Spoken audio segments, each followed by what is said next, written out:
What's happening, people? It's your girl Minna. Welcome back to my channel. You already know what it is. First and foremost, big up to everyone locked in on this wonderful Wednesday afternoon.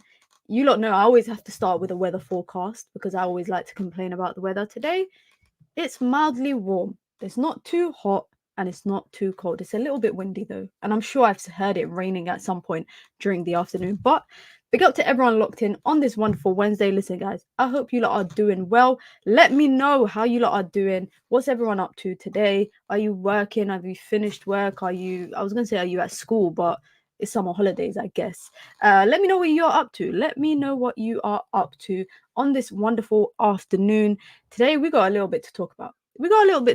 But you lot know, I think you know kind of the patterns of the streams now. You know how the stream goes. We start by talking about non-Manchester United stuff, things that are just interesting, and then we're going to get into the nitty-gritty stuff of it. Now, of course, I told you lot yesterday, you lot didn't want to hear me. I told you we were going to get a double announcement. I told you lot.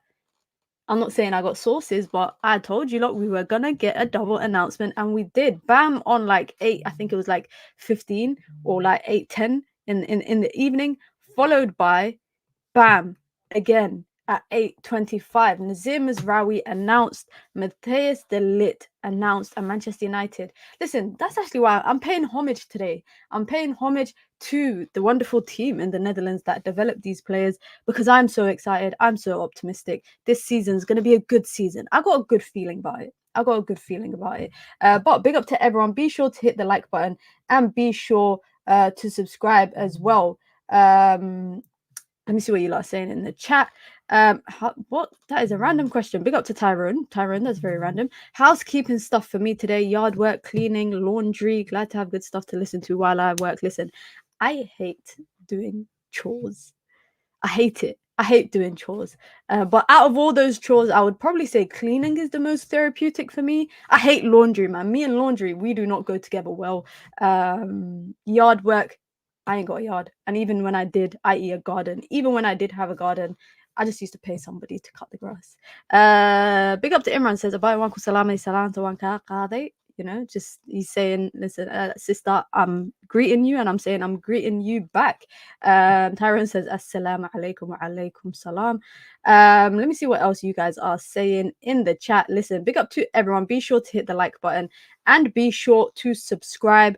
2 days to go until the Premier League campaign kicks off for Manchester United and everybody. But you lot know, Friday night lights with the whole world watching you, it's not easy. It's not easy, but we got a stream tomorrow. I've decided to switch it up. Instead of doing a preview stream tomorrow ahead of the game, I decided I'm going to do a call-in. People can call in, share their predictions. I'll say maybe 2 or 3 minutes per person, not try to take up too much time.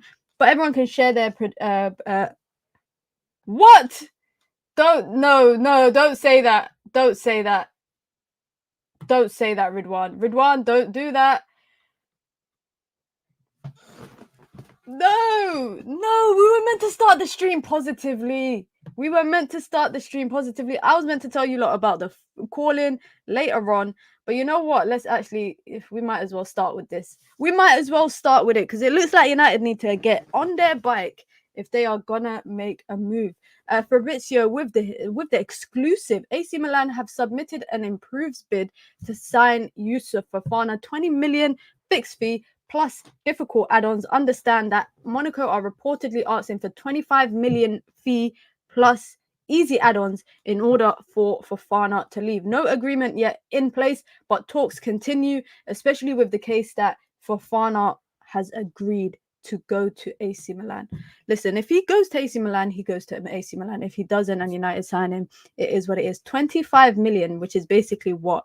That's about, I think, 25 million euros. I'm trying to do the mathematics. That must be about 17 million pounds. That's a bargain. That's, guys, you know, when people report the prices in euros, I think it overinflates what the price is, because 25 million euros in GBP is a good price for Fofana. Plus easy add-ons, of course. I think that's the biggest thing. They want, I think, from what I know, they do want a 30 million package for Fofana. That is the most important thing for them, to get 30 million, which is about 21 million pounds. So if United can do like a light little 16 million pounds plus 5 million add-ons, it might get it over the line. Now, of course, Manchester United are in talks elsewhere with other clubs, reportedly. And the way that I feel about this is, I think Fofana is a player on United's radar, but I don't think he's a priority. I don't think he's a priority. And for that reason, I do think Manchester United could be happy for him to end up going elsewhere. This is actually the second bid from AC Milan as well. So clearly they've gone back to the table and they've reassessed the situation. It's pretty obvious. But we're actually going to talk about midfield stuff. You know what? Seeing as we are here, we might as well start with the midfield talk. And I'm so glad this shit can be put to bed. Put this shit to bed. The Daily Mail was reporting that Manchester United had an offer rejected for Frankie De Jong. Fabrizio Romano countered that just before lunchtime today and said, as of today, there is nothing ongoing between Manchester United and Frankie De Jong. There's been no contract talks and there's been no discussions for a bid for a transfer. So we can please put this story to bed. It's not happening. There's no way Manchester United, having signed 5 or 6 former Ajax players, are going to turn around and be like, let's just sign a 7th one as well. No matter how good he is, no matter the caliber of the player, we can put this midfield talk of Frankie De Jong to bed. It's not going to happen, guys, and it's not going to happen, especially, I think, because of his salary. Now, would he raise the ceiling of Manchester United's midfield? 100%. 100%. But we are also the same fans that sit here and criticize players who are out injured for a duration of time. So let's be consistent with that. This is a player also who has struggled with injury of recent, in particular. Now, out of all the midfielders United are linked to, I'm not going to lie, when it comes to specifically being able to play with the ball at your feet, i.e. your ball playing ability being your strongest suit, for me, Zubimendi is the best out of all of them. Sanderberg is also good. Frankie De Jong is phenomenal. He's great at that. But I'm just thinking, like, my mindset when I speak about Frankie De Jong isn't really to do with would he come to Manchester United or not. That is more so my mindset. My mindset is, will he come or not? Because if he's not going to come, why are we going to waste our time having the conversations about whether or not he would fit into Manchester United? There's no point having that conversation. And I just think, with the way that, by the way, this is a name that just pops up at certain times in the transfer window. Certain times, you know, right now there's a lot of uncertainty at Barcelona, in the instance that they've just signed Dani Olmo and they can't even register him with La Liga. So surprise, surprise, what are they going to do? Let's put out a story that's saying Frankie De Jong is receiving interest from Manchester United and Manchester United might sign him. Maybe that might drive up the interest for him or for other players, especially because Barcelona are also holding out from selling Rafinha. Saudi Arabia are interested in him. I think it's Al Nassr that were interested in him, and they're not willing to sell him for anything less than like 50 million. So I understand why the Saudis don't want to pay that price for him.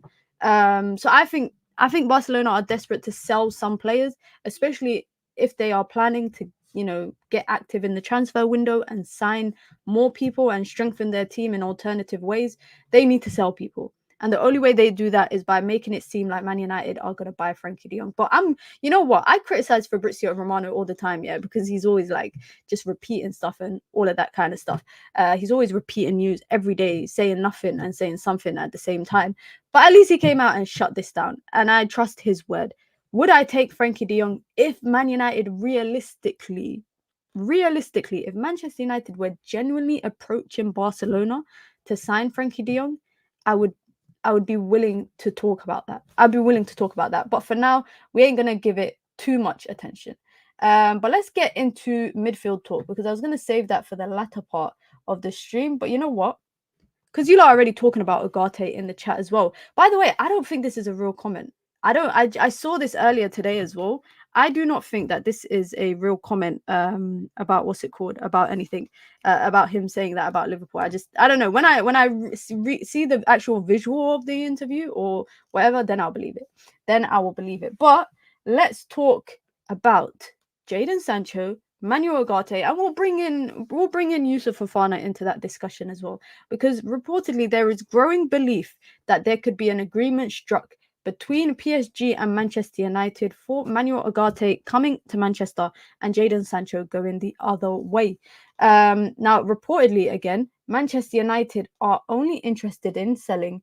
They are only interested in selling Jadon Sancho for £50 million. Damn.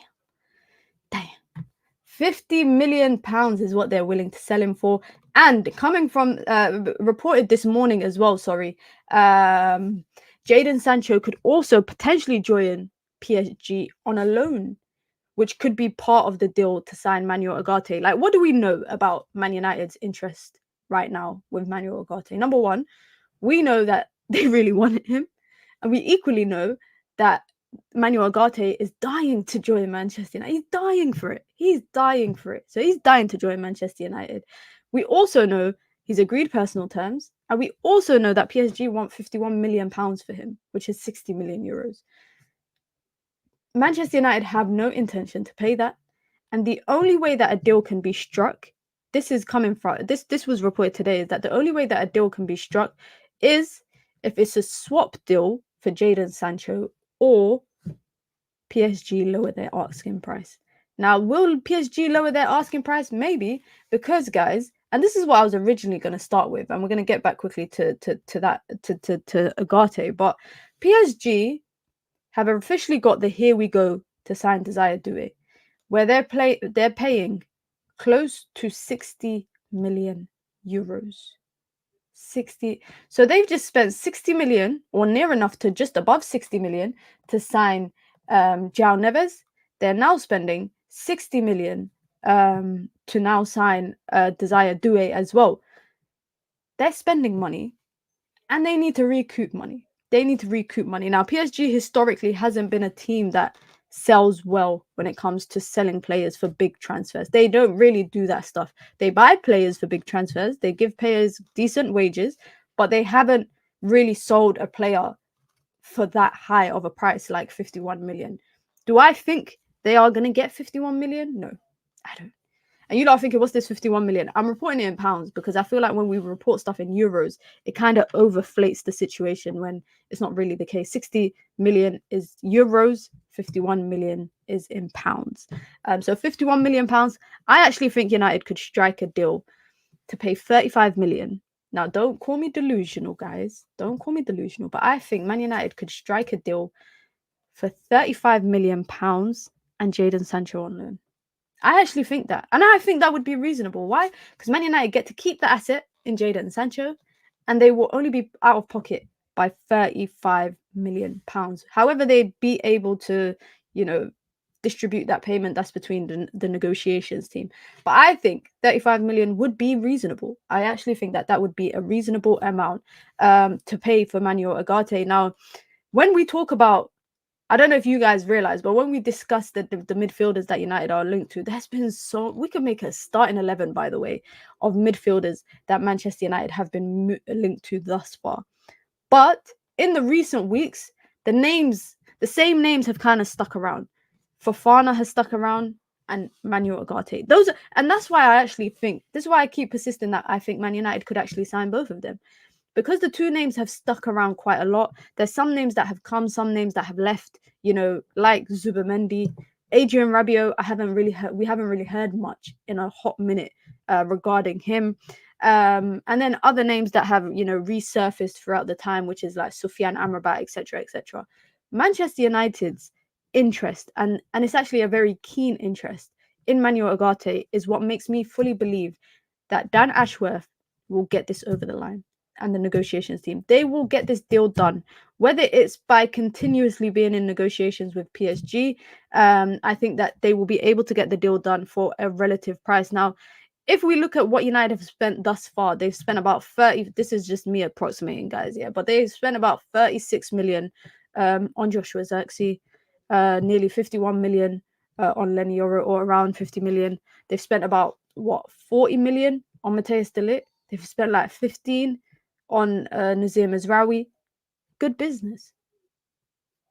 Everywhere you look thus far in Man United's transfer window is good business. And even when we get to the outgoings part, United have been able to save money either through salaries or by recouping money for transfers or by making a profit off of academy players, which last season, if you lot remember, combined all the players that United sold in the transfer window last summer that were from Man United's academy. I think they had a combined transfer fee of like 1.4 million, which was like 5 players all going for stupid prices. Zidane, Iqbal, cheap, Ethan Laird, cheap, etc., etc. So Manchester United's transfer approach this summer for me has been a good one, and because of that, I feel very optimistic. Now I'm going to drop a video probably tomorrow.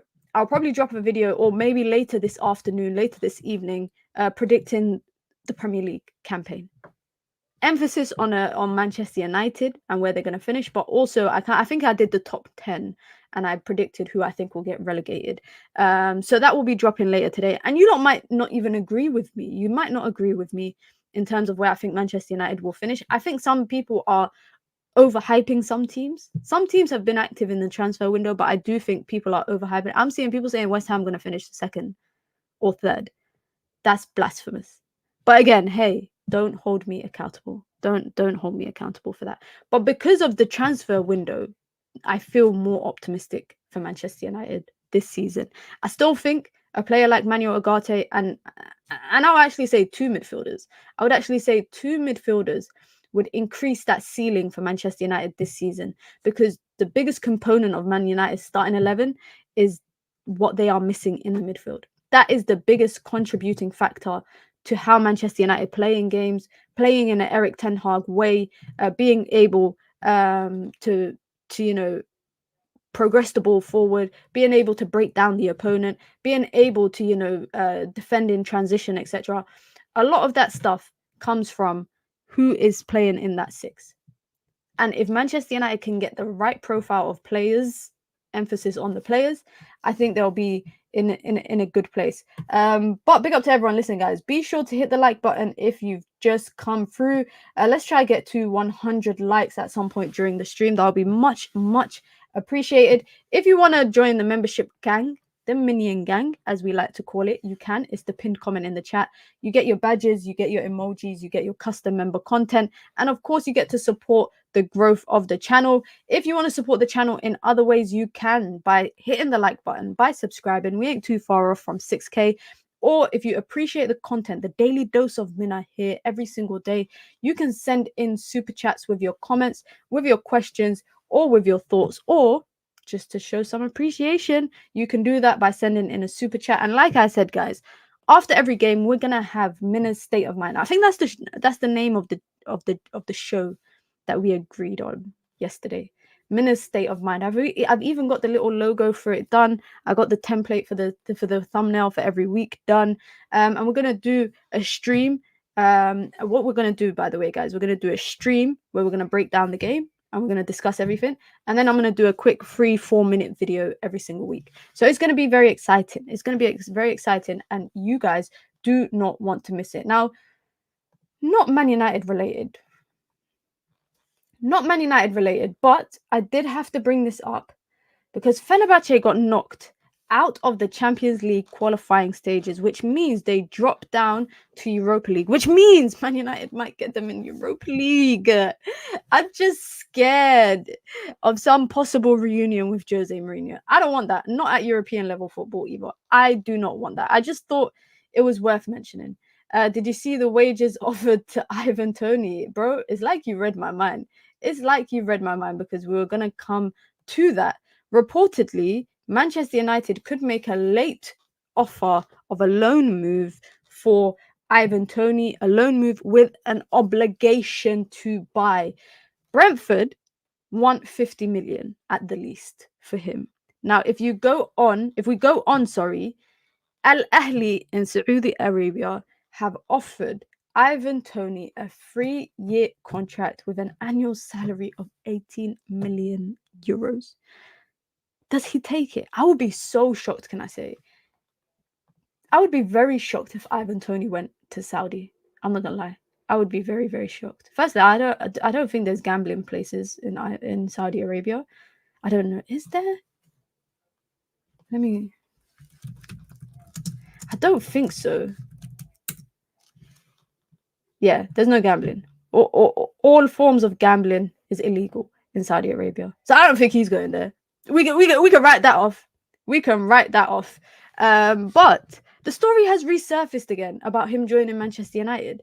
I don't know where these stories keep coming from because I think Man United need to answer other places before they look at the striker option. Now, if Man United get business done for a midfielder and they bring in Ugarte, Fofana, whoever it is, then I wouldn't mind them maybe looking at bringing in a striker on a loan.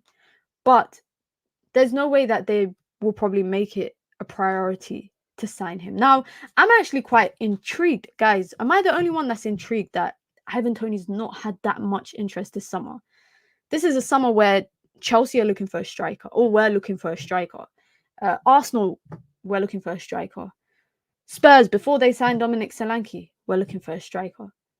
Top teams in England were looking for a striker, and nobody's sniffing around him.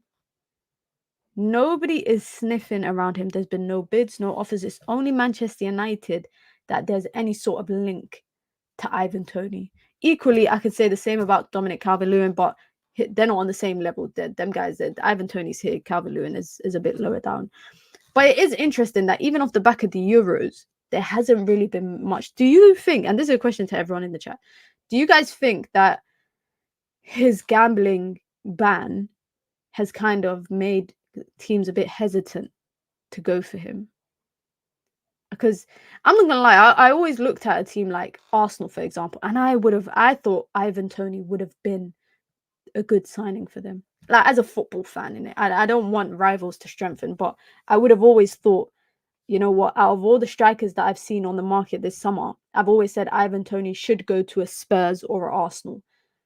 But nobody is literally looking around him, and he don't even earn that much. Here you go. Ridwan says in the chat, at Brentford, he gets 20k a week. He gets 20k a week.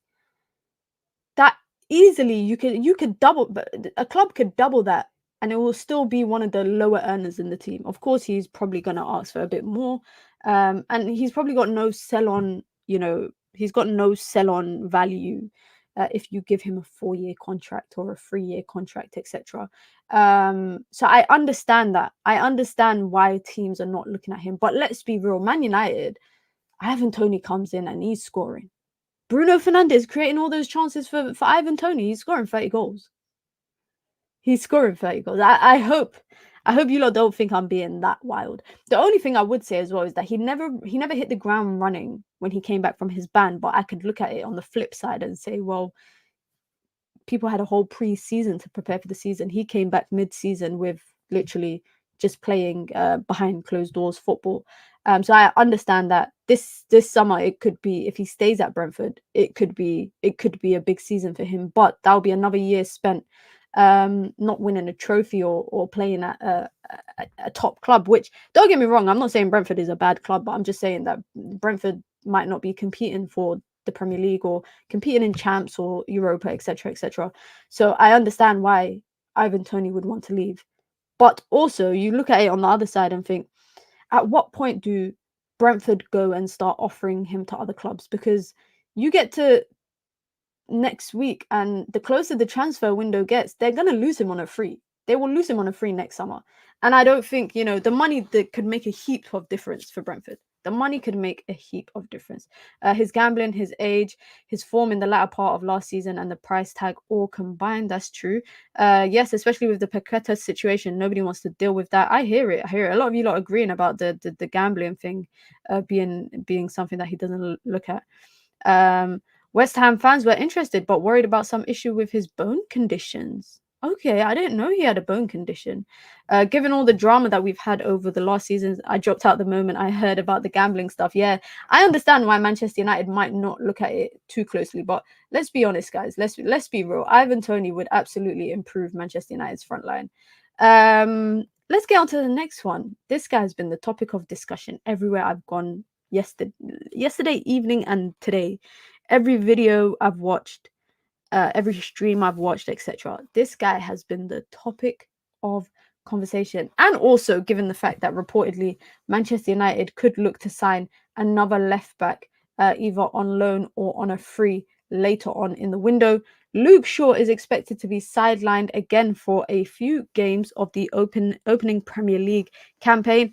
Not sure exactly how long he's going to be out. And it's so funny because Sir Jim Ratcliffe said, I don't know if you lot remember, Sir Jim Ratcliffe said in the good luck video to the England team during the Euros, he said, please don't pull your hamstring. And it looks like he's got some sort of muscle problem again. At this point, it's just unfortunate, man.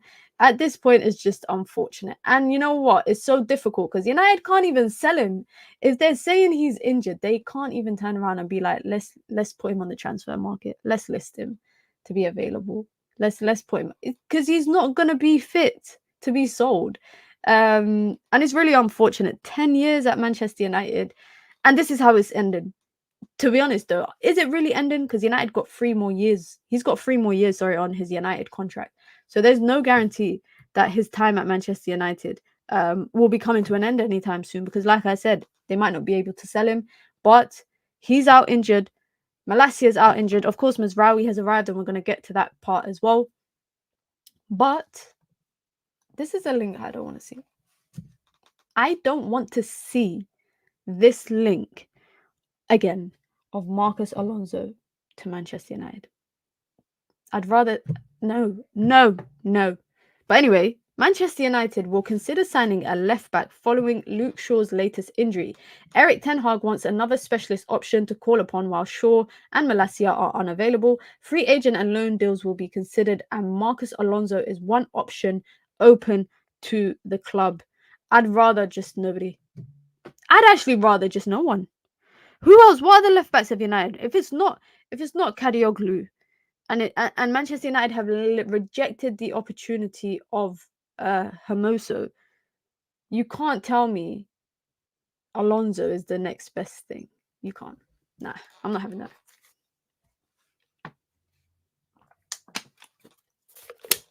I do not want Alonso at United. I'd rather bring back Phil Jones. Honestly, it's not even because of, comparing the two, saying they're both injury prone. I just don't want Marcus Alonso. Bring me Kadioglu or no one, 100%. The thing is, though, Man United don't want to spend money on a left back, given the fact that they've just brought one. They've just brought a fullback, a flexible fullback. Let's call him that, a flexible fullback in Nazir Mazraoui. Additionally, Erik ten Hag, I think, does not yet see Harry Amas as being completely ready for first-team football. I don't think he sees Harry Amas being completely ready to play in the first team for Manchester United, which is why they're having to look for other options. Because if they had Luke Shaw, who's this on and off guy, if they had Luke Shaw, who's this on and off guy, and they've got Malacia with no timeline to return back, and then they've got Harry Amas and Nazir Mazraoui, if Manchester United felt like Harry Amas was ready, they wouldn't be going out to look for another left back. They would not look. They wouldn't do it, because they'd be like, you know what, Nazir Mazraoui is starting left back, and then Harry Amas can be our backup option. But Erik ten Hag has emphasized as well in his press conferences that he does not think that Harry Amas is yet ready, but he will be ready in the coming months. The more he trains with the first team, and the more that he's in and around the first team environment, maybe getting some minutes here and there. I think he had a decent preseason, but I know that there's some aspects of his defensive game that he could improve on. No Soufiane Amrabat, so that's not even another alternative left back option, even if Manchester United wanted it. But it can't be Marcus Alonso, guys. It can't be Marcus Alonso. Nazir Mazraoui and Lisandro Martinez can proxy or maybe change Anthony's playing role. He could be our Saka and make himself useful. Guys, are we ever going to let this go? This idea of Anthony being our left back? Are we ever going to let it go? what I don't, because as a 1v1 defender, I don't know how I would feel about Anthony playing left back. You know, when he's on his back foot trying to defend 1v1 and he's got like a Saka or somebody, Cole Palmer, running at him. I don't know how I would feel in that moment. I'm not sold on it. I'm not sold on the defense. Yes, they say that he's one of the most defensive wingers, but that doesn't necessarily translate to him being a good left back. Being a left back is different levels to being a winger that can defend and can track back. This notion that Anthony should be changed into a left back, I'm not too sure. I'm not too certain on it. I think Kadioglu won't join Man United. I don't think United will go out and spend another 30 million euros or near enough to that on another fullback, having just brought Nazir Mazraoui. And I saw that Kadioglu is linked to possibly joining what's it called, Brighton. So I just, you know, I don't know about that one. But for me, Luke Shaw. What do you do with Luke Shaw at this point, guys? Let me ask you a question. What do you do with Luke Shaw at this point? He's got 3 years left on his deal, inconsistently unavailable. No, he's consistently unavailable. So at this point, what would you do with Luke Shaw? Would you sell him? Would you let him run his contract down and leave on a free? Would you? I don't know. I just don't know what United would do, because I also look at it as, you know, United, do they have loyalty to players now? Not really. Well, I'm hoping they don't have loyalty to any player, but you know, we're gonna get to it. You know, they've given Bruno a new contract, which he's reportedly signed today. I think it might be one of them ones where you just have to let him run his contract down, because I can't see United selling him between now and the end of his contract. I just don't see it happening. Now, of course, anything can happen and he can come back and redeem himself and be available. But there's always that element of risk that he's going to get injured. There's always that element. And for me, is if you've been here, they're like, the only people that warrant to be at United for so long is people like Wayne Rooney, Ryan Giggs, people who did everything at United and won everything. These are players that, for me, warrant being at the club for so long. But Luke Shaw has been here for 10 years. I don't think he should be here for another 4 or another 3. You look at historically the players that have stayed for so long, and just look at what they've won. Look at the caliber of players that have stayed for that long. And then you look at this and you think, wow, how is he getting away with this? Now, don't get me wrong. I think Luke Shaw is probably on a technical level, he's one of the best players that Manchester United have in that back line, easily, without a doubt. But ability can only get you so far. Ability can only get you so far. With Luke Shaw, I think the consistent issue is that some days he looks up for it and some days he doesn't. And you don't know what you're getting. You don't know what you're getting. Now, don't get me wrong. Luke Shaw with Marcus Rashford on that left-hand side is different.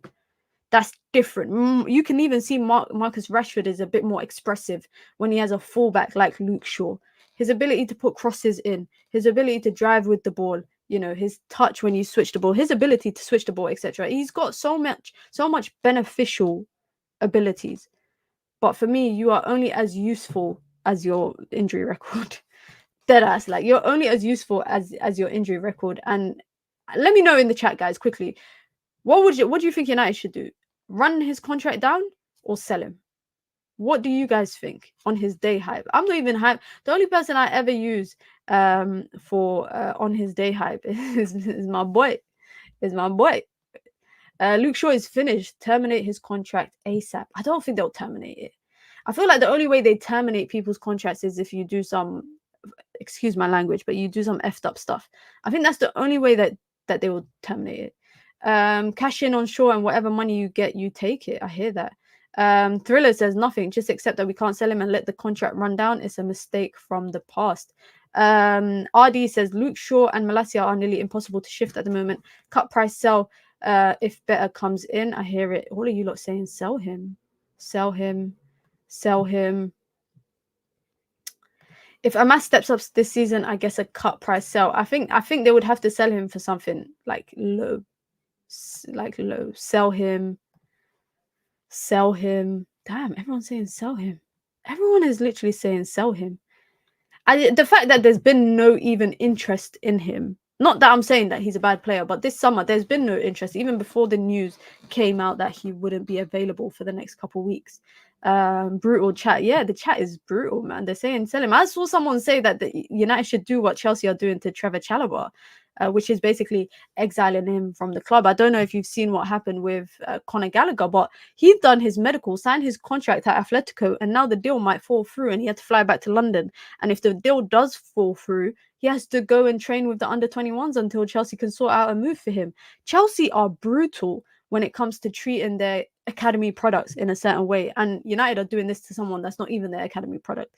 They're giving him the red carpet treatment and letting him stay for as long as he wants. Maybe United should be brutal in the instance where they say, you know what, we might not get a big price for you, but we will sell you for whatever price that we get for you.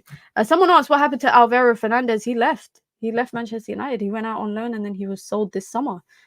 He never got a chance in the first team. Did not get one chance consistently throughout the seasons that he was at Manchester United. But on to better stuff, guys. Face card never declines. This guy got a serious face card. Do you guys know what a face card is? He's got a serious face card. The beard, the smile, the haircut is all right. But this is Manchester United for me. Man United's newest left back. This guy right here. Welcome to Manchester United, Nazir Mazraoui. Only the second Moroccan player in the history of Manchester United to play for the club. I don't know if you lot know, and maybe this might not be of use to any of you guys, but guys, this is so historic to not have one, not two, but three African players playing for the biggest club in the world. Andre Onana, Amad Diallo, and Nazir Mazraoui. Three African players. When I was a kid growing up, just to think of an African player at top flight football would have been amazing. Just to think of an African player playing for a big club would have been amazing. But the fact that my club has three African players, that means a lot to me. I know it might not mean something to you guys, to some people, and that's okay. That's okay. But I hope you lot know how much that means to me. It means so much. It means so much. And I can just imagine now in a continent such as Africa where football is expanding. Football, you go anywhere in Africa, guys, you will see kids on the street on the dust playing football. They'll be playing football with rocks, with bottles. They'll play football with anything. So now everyone gets to look and watch. And any kid from Africa can be like, you know what, 20 years from now, that could be me at the greatest club in the world. This means this is amazing to me. This is so amazing. And that's not the only reason, can I say, that I wanted Nazir Mazraoui to join Manchester United. It's not the only reason why I wanted him to join Manchester United. But yesterday we got that double announcement. Which a lot of people thought we weren't going to get. But I told you lot yesterday that double announcement was coming. Nazir Mazraoui, by the way, has signed a 4-year deal with Manchester United. Did you guys know that? I thought he was signing Islamic tax. I thought he was signing a 6-year plus one or a 5-year plus one. He signed a 4-year plus one, obviously alongside Matthias de Ligt. He's going to transform Manchester United's backline. For me, I've seen a lot of people, and woe is me, woe is us, woe is everyone. I've seen people upset about Aaron Wan-Bissaka leaving. And I said, thank you, Aaron Wan-Bissaka, for your service. Always been a good, humble guy, kept his head down. But Nazir Mazraoui is going to lift the level a little bit. He's going to lift the level a little bit, whether he plays left back or right back. And we were having this debate on KG's channel yesterday about who's the starting right back. I think Dalot could play at left back, given the fact, and people try to argue this with me, saying that Dalot is not a left back. We've seen him play left back, yeah? When he came in at United, he was playing left back at Porto. He came in at Manchester United. He played between left back and right back. He played across both sides. He went to AC Milan on loan, played left back. Diogo Dalot can play left back. We know that. Equally, we know Nazir Mazraoui can play left back because he plays there regularly for Morocco, for his national team. Right now, I'm not fussed. I'm not going to lie. I am not fussed about who starts at right back and who starts at left back. Hell, I don't even care if they interchange during the game and they keep switching sides like wingers sometimes do. I don't care. But Nazir Mazraoui will lift that technical level, just a couple bits. And listen, this here, wow. Ajax, thank you very much. Ouch, that hurt. Ajax, thank you. I just slapped myself a bit too hard on my ouch. I'm an idiot, guys. I'm an idiot. Thank you very much, Ajax, for this guy right here. Because you know what? When I saw this and they made them do their shoot in the new kit, this beautiful kit, this beautiful kit. Just give me the light. Just give me the. Listen, I've been singing that song all of yesterday and today. I'm so excited to see. And also, can I say, Lisandro Martinez is excited to play with Matheus de Ligt. I don't know if you saw, he did an interview with BBC and he was talking about the new players that have arrived, such as Nazir Mazraoui and Matheus de Ligt. And he was saying, I'm so excited to play with them. You know, when with de Ligt, we're going to be able to play a higher line. You know, he's so good on the ball. He's so good defensively. He's got great mentality monster. He's a leader. And that's what we need. By the way, guys, since he's left Ajax, I saw this ridiculous stat. Since Matheus de Ligt left Ajax, yeah, he has not had the same manager for 2 consecutive seasons, i.e. every year for the last, 6 seasons or so, he's had a new manager every single season because someone keeps getting sacked and then a new manager comes in. And I see people saying, oh, you know, the trend's going to continue because he's going to have Ten Hag now and Ten Hag is going to get sacked. Come on, that's not going to happen, guys. Let's not be negative Nancy's, yeah? Let's not be negative Nancy's. I'm so excited to see this. Minna, I'm guessing you're hyped about the new season. Any predictions for how it goes? I will do a stream tomorrow, specifically on Man United, but I've got a video dropping later today. Hopefully, if my thumbnail designer sends me the thumbnail for it, I will have a thumbnail out. I'll have a video out either today or tomorrow lunchtime with my Premier League overall predictions. For the Premier League, I don't want to give too much away in terms of what I'm predicting. And here it is. Look at this picture, guys. The reunion. Dan Ashworth was reportedly, of course, a big part getting this deal over the line. Very important. Newcastle, thank you very much for Dan Ashworth. Very important. Matheus de Ligt said when he heard that United were interested in him, it wasn't a second thought. He was ready. And both him and Nazir Mazraoui actually. People saying that Erik Ten Hag ain't got pull. Of course, they're former players of him, so you know they'll have a good relationship with him. But they had nothing but high praises for Erik Ten Hag. They said that they had one of the best seasons of their career under Erik Ten Hag, and he knows how to get the best out of them. So Nazir Mazraoui, by the way, and Matheus de Ligt, both of them said when they heard Manchester United wanted them, Erik Ten Hag wanted a reunion, they didn't want to speak to anyone else. They were just waiting on Manchester United to get the deal done. And I'm so happy United got it done. And no one's talking about it enough. No one's talking about it enough. 51 million for both, not for one. There would have been a time where United would have paid probably 60 million pounds to Bayern Munich for Matheus de Ligt. There would have been a time. I remember back in 2019, Man United fans were dying for Matheus de Ligt before he went on to go join Juventus. I'm so excited for the season, and I think I will hold my hands up and say I said I will judge Ineos on this transfer window. And so far, the report card is looking pretty good. It's the kind of report card that you would show your parents after parents' evening, not something that you would hide because you got C's and E's and all of that kind of stuff. It's looking pretty decent. Now, of course, there's still about 2.5 weeks left of the transfer window, and United still need some resurgences in the midfield, and arguably some people might say a left back, maybe a striker. And United still need to sell. But with the incoming so far, and not just when we talk about the incomings, yeah, it's not just about the incomings. It's about the price that you're getting them for. I think that's the most important thing. Wait, y'all get E's? Yeah, we get. Well, I think the grading system has now changed for GCSEs in the UK, but it's A, B, C, D, E, F, G. F is the last one. So A, B, C, D, E, F, and then U is basically like the lowest of the low. Like to get a U in an exam, it means you probably just wrote your name. That's it.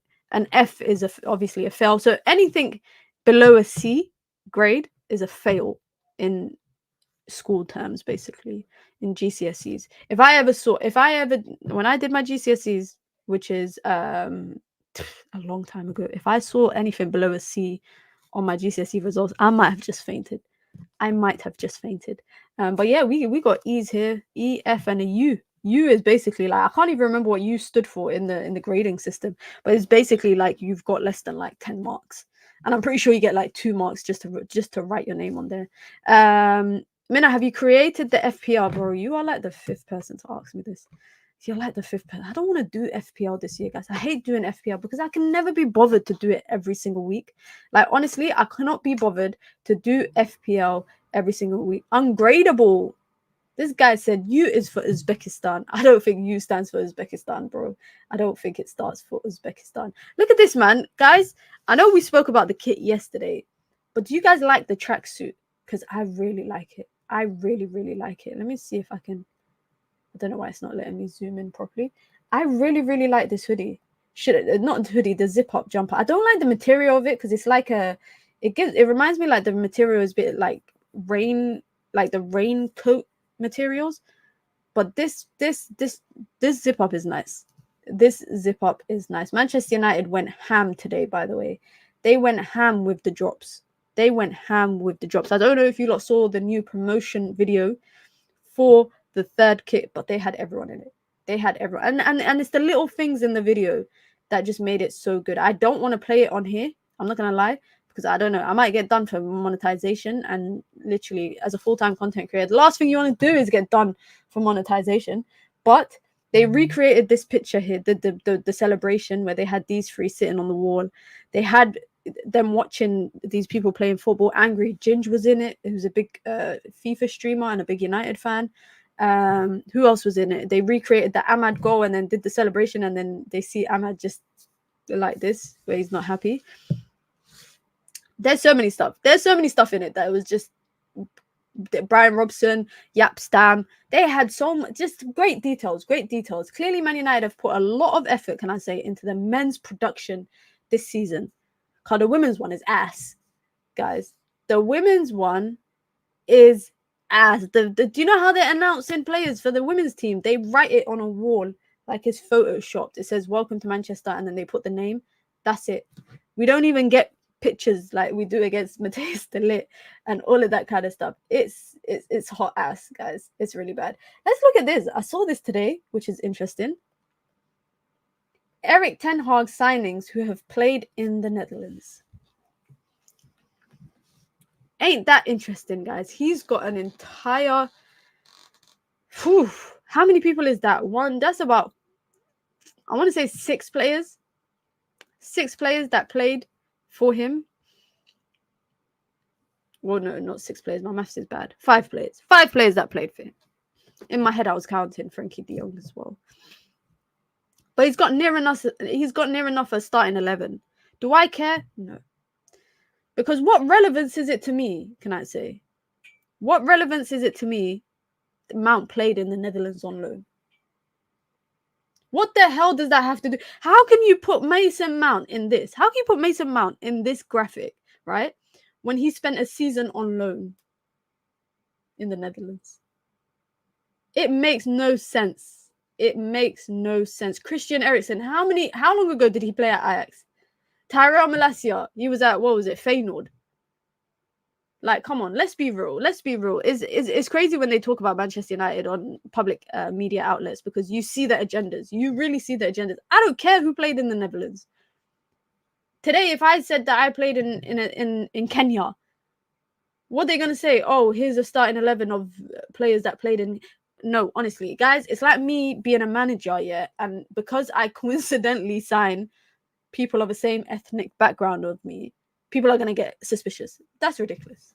Branthwaite would make that list. Yeah, he would. And he shouldn't, because he's there on loan. Like, what, again, are you going to tell us that Man United's interest in Branthwaite is because he played in the Netherlands? No. What's this pick even for? I saw it on Sky and I was just like, the agendas obviously have to run. Like, people have to, be consistent with their agendas. I saw Man United's transfer fees being reported in euros on Sky. And then when they were reporting City's one, it was in pounds. So, of course, Man United's transfer fees looked a lot higher than Manchester City's. And I was just like, yeah, this is what happens when people clearly have an agenda, because that's exactly what it is. It is an agenda. But what is not an agenda, or what is on the agenda, is Scott McTominay.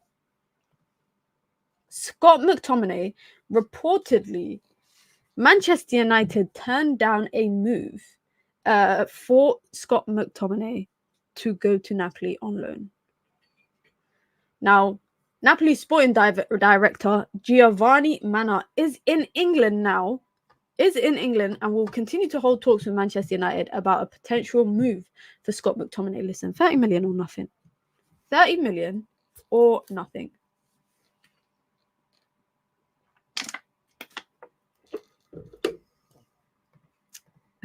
Minna, what would you say to Sir Jim Ratcliffe if you get a chance to meet him?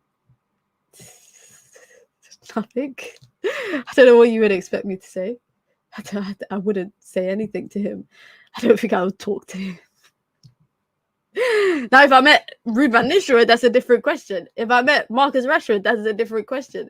If I met someone that I would like to meet, then it's a different question. But I can't really say Sir Jim Ratcliffe is on top of my list of people I want to meet. Guys, answer this in the chat. What would you say? You got one chance to say one sentence to Sir Jim Ratcliffe. What are you saying to him? I would ask him. I'll ask him how's Monaco, because I've always wanted to visit. I would ask him something dumb. That's the kind of shit that I would do when I meet someone, guys. I would literally say something so stupid in the heat of the moment. But I'd say like, yo, what's sunny in it? Yes, how's Monaco? Sunny in it. When's the last time you saw a UK tax code? He definitely don't know what a UK tax code looks like. Ask him to do something for the women's team. I would tell him to stop talking about the women's team, because every time he talks about the women's team in his interviews, the fans of the women's team get upset because he's saying nonsense. So I'll tell him stop talking about it. I'll tell him stop talking about it. I'd say, if you stole from Shoezone, what would you steal? That's so random, given the fact that Shuzo got some dead shoes. Are you trying to say that he... You know what I would actually say? I'd ask him to help me train for a marathon. Because I really want to... Again, back to the marathon talk. And I know Steffi Jenks in the chat is going to say, oh my God, marathon talk again. But honestly, guys, I really want to run a marathon next year, right? But I'm so embarrassed, because obviously I can't run for 4.5 hours. Most people, Sergio Ratcliffe clocked his time in like 4.5 hours. So if I got anything less than that, I'd be embarrassed, because Sergio Ratcliffe is old enough to be my granddad. Let me see what nonsense did he say. He basically was like, he was asked about why he moved Man United women out, the new facility that the Glazers built for them last season, and into porter cabins. And his answer was not that, the men's team. He did. If he had said something like, oh, it's just temporary, we're going to do our best to accommodate for the women's team, etc., because there's new facilities and etc., okay, cool. But he said, well, the men's team make 800 million a year in revenue, and the women don't make money. That's ridiculous, because you're just making it seem like because your team, the women's team, don't make much revenue, that they are of no value. And a lot of fans felt wrong done by that. They definitely felt wrong done by that. Also, given the fact that he didn't come to the FA Cup final, and he decided to stay back at Old Trafford to watch Man United lose to Arsenal that weekend. So I understand why a lot of fans kind of felt like that. I'd ask him Buju Banton or Vibes Cartel. You know what's mad, yeah? I never listened to Buju Banton. I don't think I've ever listened. And I know all because I got a few friends from Jamaica, and they speak about him like he's the greatest talent to come out of Jamaica. But I don't really listen to him. Even Vibes, I only listen to old school Vibes. Like, I'm saying old school Vibes, but like Vibes pre 2000 and I don't know, 14, 13. Yeah, from like 10, 15 years ago. I listen to Dexter Daps a lot though. Shout out Dexter Daps. You'd ask him to get a new mid. Okay, so someone will talk to him about football. I definitely won't. I'd be like, Sonny in it. Sonny in it. That's literally what I would say to him. Harry Maguire. Harry Maguire believes he can be a big part for Manchester United this season And his representatives have not even been trying to move him on this summer. He sees a future with Man United. But now that United brought De Ligt in, and now they brought Lenny Yoro in, and maybe if they bring in Jared Brantwaite next season, will Harry Maguire be happy being the fifth option? I don't think so. But I do think he's a good role player. You lot got onto me last season. Oh my God, I remember last season. Even on United View, people got onto me when I said I would keep Harry Maguire for depth, for squad depth. I would actually absolutely keep him for that. And people got onto me. I'm happy to have him for squad depth right now, going forward. I'm happy to do that. But it's just that the price that he's probably on, the lack of sell-on value. I think he comes with experience. You lot might not like this, but people look at him as an influence. You lot might not like this, but I know for a fact. I'm not saying this is sources, guys. This is actually just my opinion. But I know for a fact that Harry Maguire has influence on people in the team. Equally, I'm saying that because he is quite known at Manchester United, especially when these players are coming through the academy, to spend time with them when they come through to the first team, or they're training with the first team, or they're traveling with this first team for football. He spends time with them. He even goes to watch academy games regularly. I just think his sell-on value is not really of much, and Manchester United are probably in a mind state now where if you ain't got no sell-on value, you have to go blood. But I do hope that they look at him and think, you know what, he will come useful. Just some news in the chat. Big up to Abdullah in the chat for dropping the quotes as it happens in real time. Paris Saint-Germain are unlikely to bid for Jadon Sancho. He is not in their current plans, and Manchester United are still open to selling him. Additionally, Manchester United are optimistic that a deal for Ugarte can be struck before the end of the transfer window. Now, like I said, I was shocked that it was reported earlier today that they were still looking at Jadon Sancho as a potential option, given the fact that they're spending 60 million on Desire Doué.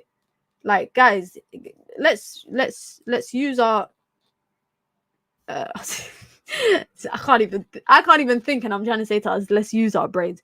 Let's use our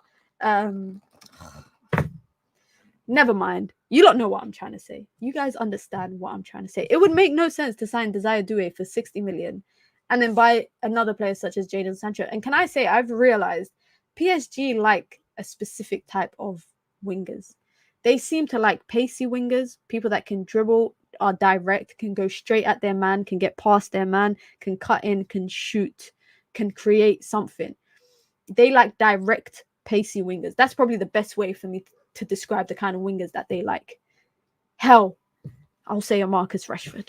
You lot are going to say, Minna, again, you're mentioning Marcus Rashford. Yes, a player like Marcus Rashford. A player that can beat their man. A player like Ousmane Dembele. A player like Desire Doué. Jadon Sancho doesn't fit that category. And I think in the Luis Enrique system that he's probably building at PSG, they want pace on their wings. They got two pacey fullbacks. They got now two pacey wingers that can get forward. And they got that guy, Kolo Muani, up top. Just a question before I say what I think. Jadon Sancho, transfer window deadline day. Do you think he's here or is he gone? I think he stays. I think he'll be still here. I think the price tag United are asking for is way out of his value. I'm not saying he could have been worth 50 million if he hadn't been at Manchester United for 4 seasons or entering his 4th season. He's not of a 50 million bracket. Given the fact, by the way, guys, they've just spent 50 million on Desire Doué, a player who's only scored 4 goals and 4 assists last season, but ceiling. That's what they're buying. The same way United brought the potential, they've brought the potential in Desire Doué. Desire Doué was ripping it up in League on last season, so I'm not surprised that they brought him. 60 million is a hefty price tag though, and I hope that he can, stay up for it. 40 million is fair, Mina, but it's his wages that's the problem. That's true, because, and also that's why I was hoping PSG would have come in for him, because I feel like PSG is the only team that could probably pay his wages. 250 million base fee for his salary, and then many other bonuses as well. 250 is a lot. That is a lot. The fact that Man United are probably going to have about 7 players that are on 250 plus, That's crazy. That is crazy. Man United need to do something about their wage structure. It took Mohamed Salah winning a Premier League and a Champions League to get 300k at Liverpool. It took him to be Liverpool's highest paid player at 300k, and arguably at the time was one of the best players, probably the best player in the Premier League, and one of the best players in Europe. It took him how long to get 300k? And United just dished that out like it's a bottle of water at Carrington. So I really hope Man United do something about their wage structure, because they will just find themselves in this situation that they're in with Jadon Sancho. They will just find themselves in this situation quite regularly. They'll find themselves in this situation quite regularly. And I personally, I wouldn't like that. I wouldn't like that. But who is out of the door next? Scott McTominay, Victor Lindelof, or Jadon Sancho? I think maybe Victor Lindelof. He's probably the easiest one to shift out of all of them. He might be on relatively high wages. He's not on much compared to like Sancho, but I think it might be the easiest to shift him. I think that's the easiest, that it might be the easiest way. Scott McTominay, Fulham are not going to come back and make a third bid. Napoli are reportedly now interested in signing him permanently, and other people, there's other interests as well from Turkey, Fenerbahce, etc. Hannibal, Palestri, I forgot about them. I'm not gonna lie, I forgot about them. Palestri, yes, I saw he's got links to like Olympiacos and Bologna and all these random teams in Europe. Hannibal Mejbri has yesterday reportedly handed in a transfer request. And I could see him maybe going, maybe not at the price tag that United want. Now, if United could get about 25 million for Palestri, Hannibal, and Lindelof, that would be all right. That would be all right. Because really and truly, you're not having to replace any of them. Maybe just Victor Lindelof is the only one you might have to replace. But Palestri, you're not going to replace him. You're just going to bring through Ethan Wheatley or Toby Collier from the academy to make up the numbers in the matchday squads. And same with Hannibal Mejbri. You're not going to have to really replace him. Players like Jadon Sancho and Scott McTominay, if United sell, they have to replace them. I'm not saying that there's such a big hole that if they leave that United need a new player. No, but for the head count of the squad, Man United will have to replace Jadon Sancho and they'll have to replace Scott McTominay, which is why I think shifting them is more difficult than probably shifting the others. It might be that might be a bit more easier for Man United, but I guess we got to just wait and see. But guys, you don't know what it is. Be sure we hit 100 likes. Very, very. Listen, I appreciate it so much. Thank you lot so much. But it doesn't end there. If you did not hit the like button, stop watching and go and hit the like button, guys. It takes you 2 seconds. It really helps with the algorithm, especially as a small growing channel. It really, really helps the algorithm when you hit the like button, because it means I'm just more likely to end up on someone's homepage on YouTube, and someone might discover this community, especially for the work that I'm putting in every single day. I think I've missed a stream like once a week over the last month or so, and sometimes you need a break.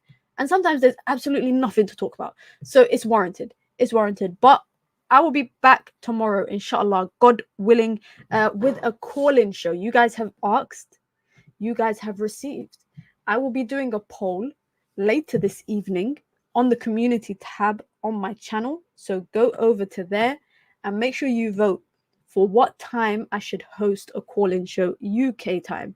It will probably be, the options will be this time, 7 p.m. or 9 p.m. UK time. So make sure you guys vote on there. Members get priority for the call-in show. Everyone gets 3 minutes to talk, and it's going to be predictions. That's what it is. Later this evening, it is dropping. I'm about to upload it now and schedule it to be dropped in the next about 2 hours or 3 hours or so. My Premier League predictions for the season. You guys have asked, and I am delivering. So that will be dropping today. Then on Friday, before the game, I'm going to do a normal daily dose of Mina at 4, probably earlier in the day.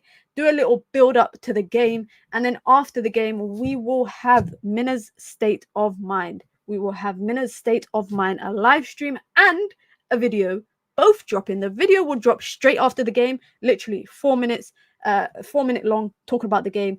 And then the live stream is where we go through the nitty-gritty details of the game. So we've got a lot of content coming across the next couple days. We are not that far off, like I said, from 6K.